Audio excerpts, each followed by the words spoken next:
voltamos aqui. E aí, qual é a resposta da minha pergunta? E bens móveis podem ser objeto de extinção, meio de extinção, a dação em pagamento, dar coisa por pecúnia, né? Por isso que a gente fala dação em pagamento, porque estamos dando coisa diferente daquilo que, em regra, originalmente, que estaria a dívida, no caso, o crédito tributário.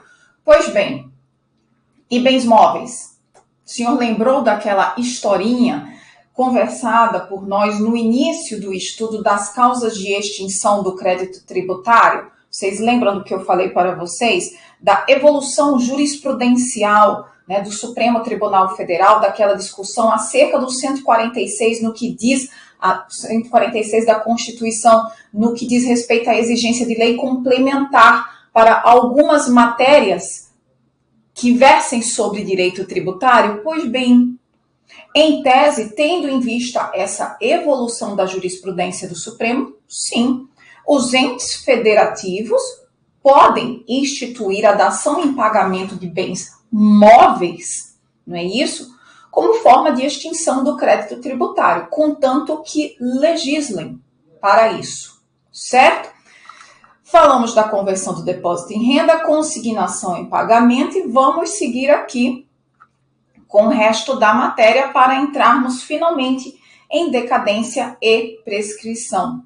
Ainda extingue o crédito tributário, a decisão administrativa irreformável. Isso está lá no 156.9 do Código Tributário Nacional, a decisão administrativa irreformável, assim entendida, a definitiva na órbita administrativa, que não possa ser objeto de ação anulatória.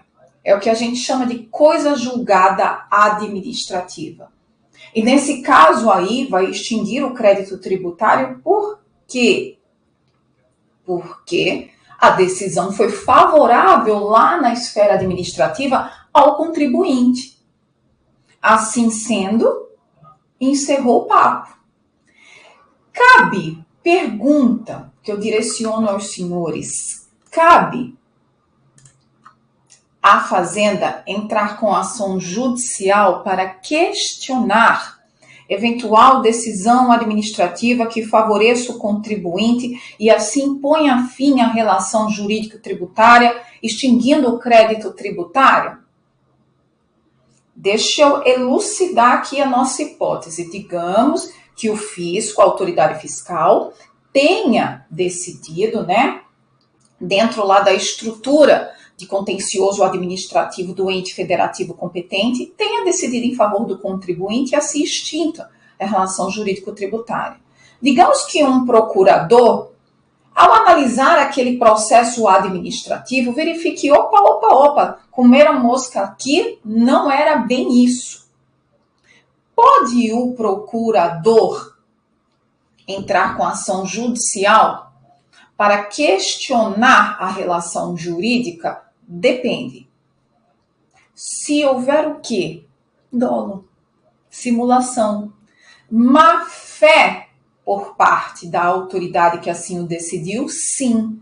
Se não, entende, doutrina e jurisprudência que não, porque aí teria se operado a coisa julgada administrativa, dentro de um amparo de total legalidade. Ainda que se verifique que houve erro por parte da decisão, erro inclusive de direito, não havendo qualquer indício de má-fé da atuação da autoridade fiscal, encerrou o papo. Resolvam-se por aí internamente, né, por meio de um processo administrativo, disciplinar, por meio de qualquer outra coisa, mas o contribuinte não tem nada a ver mais com isso. Relação extinta. Artigo 156, inciso 10, a decisão judicial passada em julgado. Transitou em julgado, acabou. A gente aprende isso no processo civil, não é isso? E depois que deu o prazo da rescisória, coisa julgada soberanamente, ou soberanamente julgada. E aí não tem mais papo. E se a decisão foi no sentido de extinguir o crédito tributário em favor do contribuinte, deu a coisa julgada, operou-se a coisa julgada nessa decisão, já era extinta a relação jurídico-tributária. Pois bem, agora sim, vamos começar com a decadência.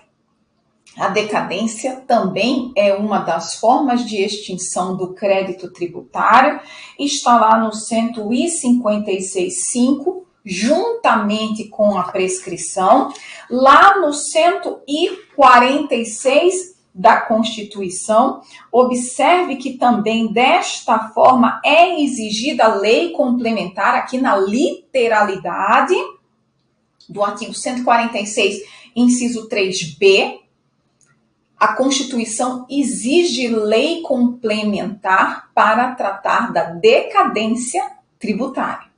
Então, no que diz respeito à decadência tributária, pode os entes federativos, por exemplo, alterar o seu prazo?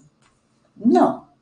Aqui não, diferentemente do que pensa o Supremo acerca da dação em pagamento, de outras formas de extinção, tendo em vista que a decadência está lá, a decadência prescrição, está lá inserida explicitamente na Constituição. Quando eu penso em decadência, vamos lá. A gente aprende isso lá no direito civil, não é isso? Quando eu falo em decadência, eu falo em direito potestativo. Direito potestativo é aquele direito que independe, que eu posso exercer, independentemente da atuação de outrem. Exemplo, constituição do crédito tributário.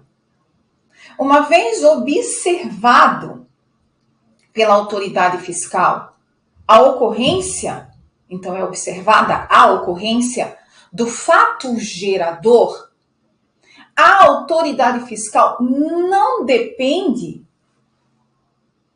do sujeito passivo para lançar o tributo. Ela tem um direito potestativo que decorre da lei tributária para constituir o crédito tributário por meio do lançamento. E a gente já viu isso na linha do tempo. Quando eu falo em decadência, eu estou falando de um fenômeno que dentro daquela linha do tempo, se você quiser, volta lá naquela linhazinha do tempo que a tia Aline trouxe aqui para vocês, da relação jurídico-tributária, você vai observar que a decadência ela está ali um pouquinho antes do crédito tributário.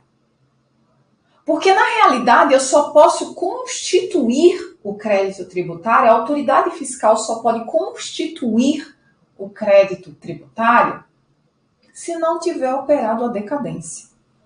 Se não tiver ocorrido pela Fazenda Pública a perda do direito potestativo de lançar o tributo. Então, quando eu falo em decadência, dentro de uma tentativa de se diferenciar, né, entre decadência e prescrição, que era um problema, especialmente em face do Código Civil anterior, porque não deixava muito claro, né, o que era decadência, o que era prescrição, porque se a gente pensar, por exemplo, no mandado de segurança, tá lá que é de 120 dias o prazo para impetrá-lo, e é uma ação judicial, mas a lei fala em decadência, a perda do direito de impetrar. Então, tudo isso causava uma certa confusão.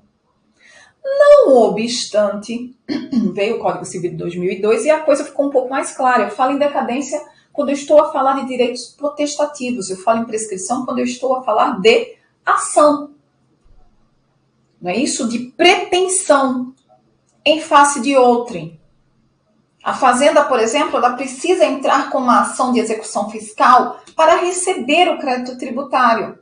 Ela precisa da atuação do outro, mas não precisa da atuação desse outro sujeito passivo para constituir o crédito tributário. Ainda que eu fale em lançamento por declaração e homologação, Se o contribuinte, o sujeito passivo, não trouxer as informações ou não fizer o autolançamento, a Fazenda vai lá e faz.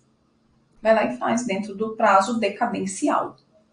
Entendeu por que se trata de um direito potestativo? Porque eu imagino que você estivesse aí pensando, tá, entendi, no lançamento de ofício é muito claro.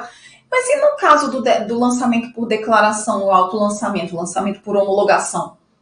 Como é que fica se o contribuinte, o sujeito passivo, precisa me trazer essa informação? Meu caro, ele traz essa informação, inclusive, para não correr o risco da Fazenda lançar a maior. Ou você acha que não? É isso, tá? Então, quando eu falo em decadência, eu falo em perda do direito de constituir o crédito tributário. Perda do direito de lançar o tributo e constituir o crédito tributário. Eu não estou falando nada ainda em ação de execução fiscal. Eu não estou falando de prazo prescricional. A única relação que a decadência tem com relação à prescrição é a repercussão. Porque uma vez que ocorre a decadência, ainda que se pudesse entrar com ação judicial, não vai, porque não tem mais o direito. O direito foi perdido.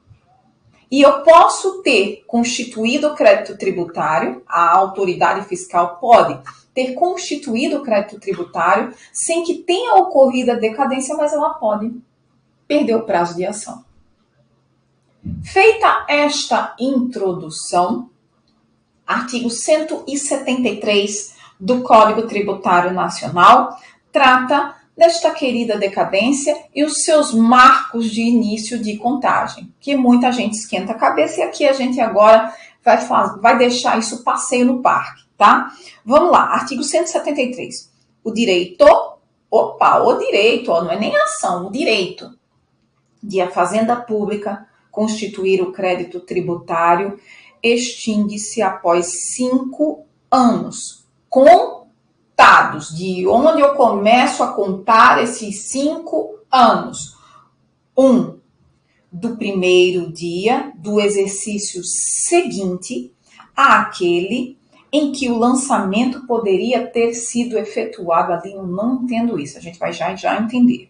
2, da data em que se tornar definitiva a decisão que houver anulado por vício formal o lançamento anteriormente efetuado. Grifem aí, formal, não é vício material. O vício tem que ser formal. A gente vai já ver isso. Parágrafo único. O direito a que se refere este artigo extingue-se definitivamente com o decurso do prazo nele previsto, contado da data em que tenha sido iniciada a constituição do crédito tributário pela notificação ao sujeito passivo de qualquer medida preparatória indispensável ao lançamento. Aline, eu não entendo esse dispositivo.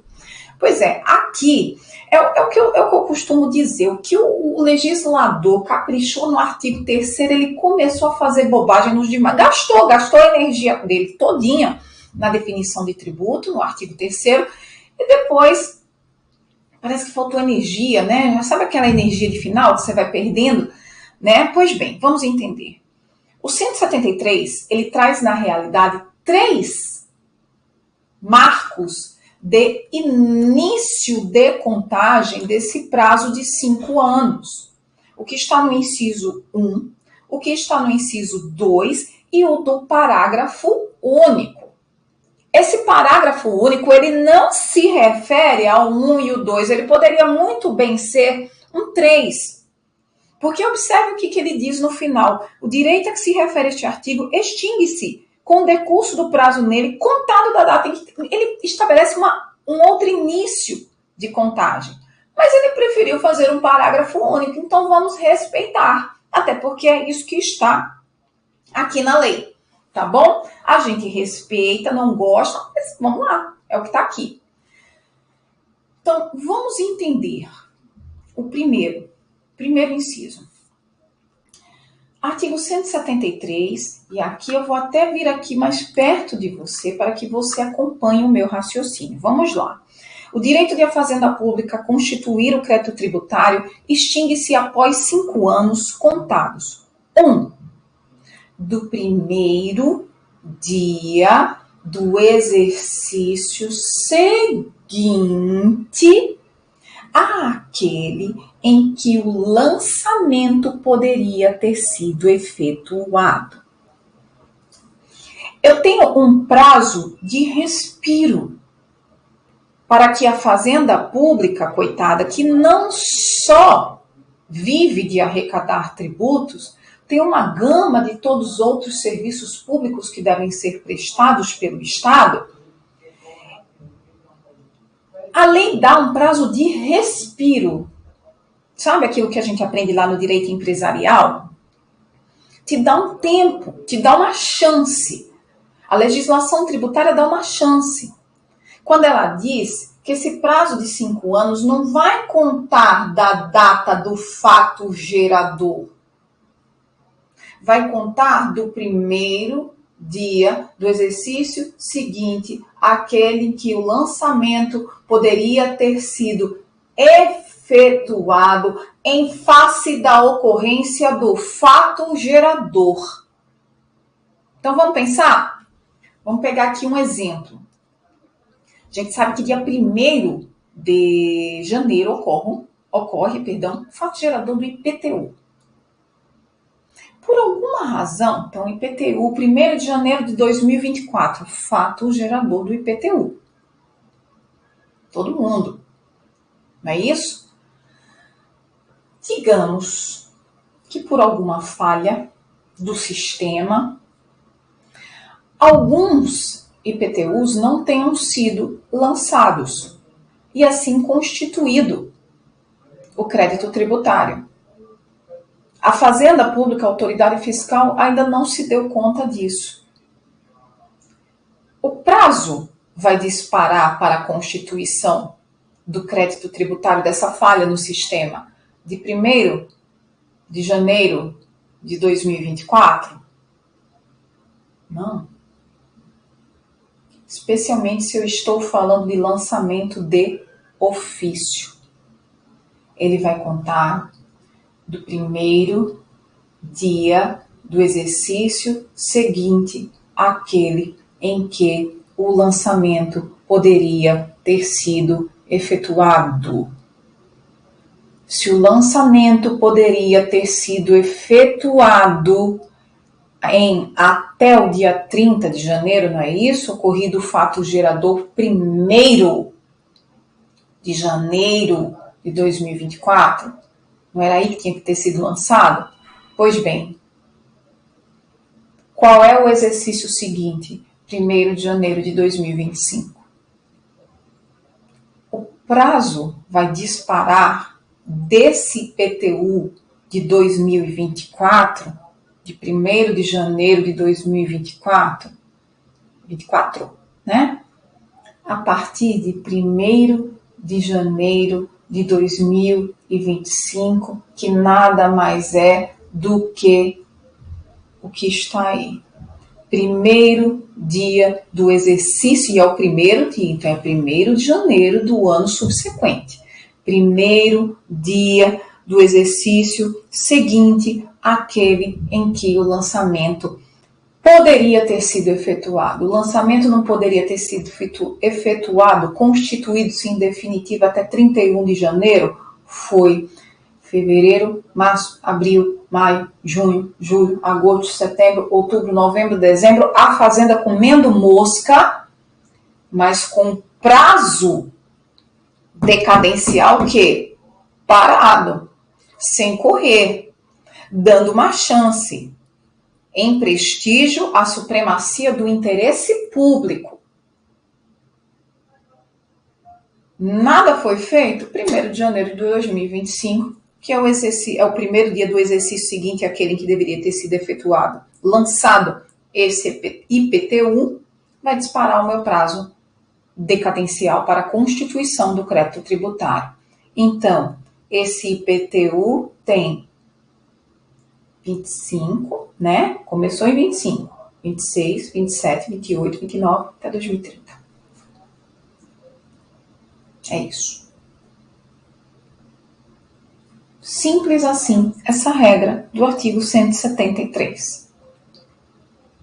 Podemos ir para a regra do inciso 2. Data definitiva da decisão que anula por vício formal. Pois bem, está lá. O direito de a fazenda pública constituir o crédito tributário extingue-se após 5 anos contados da data em que se tornar definitiva a decisão que houver anulado por vício formal o lançamento anteriormente efetuado. Aqui a situação é diferente. A fazenda pública efetuou o lançamento, mas não cumpriu com alguma formalidade processual que foi atentada pelo contribuinte, questionada pelo contribuinte e em face da vinculação da atuação da autoridade fiscal, princípio da legalidade estrita, foi anulado o lançamento. Uma vez anulado esse lançamento, o que a fazenda precisa fazer? Lançar de novo. Não é isso? Para constituir o crédito tributário corretamente, sem o vício formal anterior, em prestígio ao princípio da legalidade, da sua atuação vinculada. Né? Toda atuação tributária, ela é vinculada. Tem nada de discricionário aqui. Tá. Anulado, não é isso? A decisão anulada, tornada definitiva essa decisão, a partir daí começa a contar 5 anos para lançar corretamente o tributo.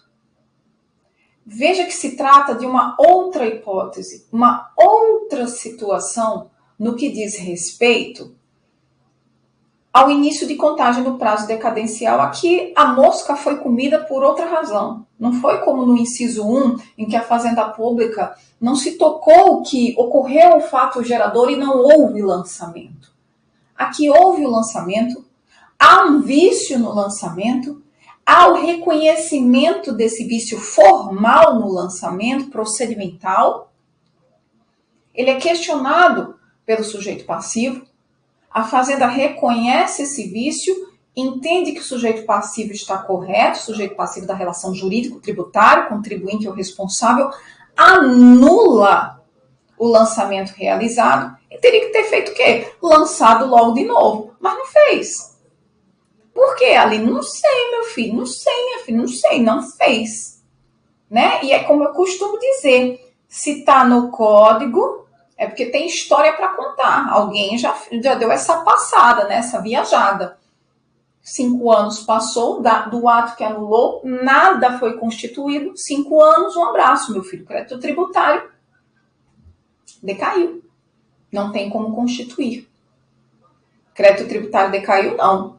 O direito de constituir o crédito tributário decaiu, porque depois de constituir o crédito tributário só pode o quê? Prescrever. Tá?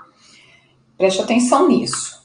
Por fim, parágrafo único do artigo 173, que é uma outra situação, absolutamente diversa do inciso 1 e do inciso 2. O direito a que se refere a este artigo extingue-se.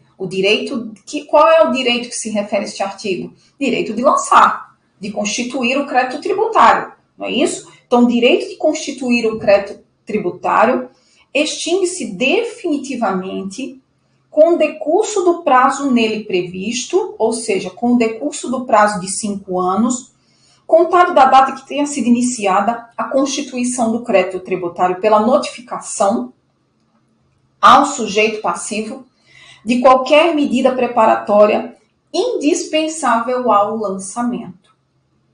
Aqui a fazenda pública inicia o procedimento de lançamento, só que por alguma razão necessita de informação do sujeito passivo. E ela notifica o sujeito passivo. Não vai poder a Fazenda Pública alegar o que? Não lancei porque eu notifiquei e ele nada me respondeu. Então, a partir do momento em que se começou o lançamento pela notificação do sujeito passivo, Fazenda, você tem 5 anos para constituir o crédito tributário. E por que 1? Porque você já sabe da existência do fato gerador. Então, não se aplica mais o 173.1. Né? Não há mais que se falar nessa chance. Não é o caso do 2.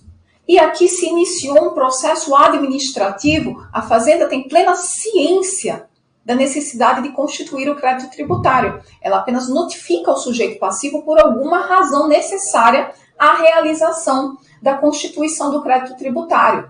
Só que a partir do momento que ela manifesta que sabe que precisa constituir esse crédito tributário, 5 anos começa a rolar.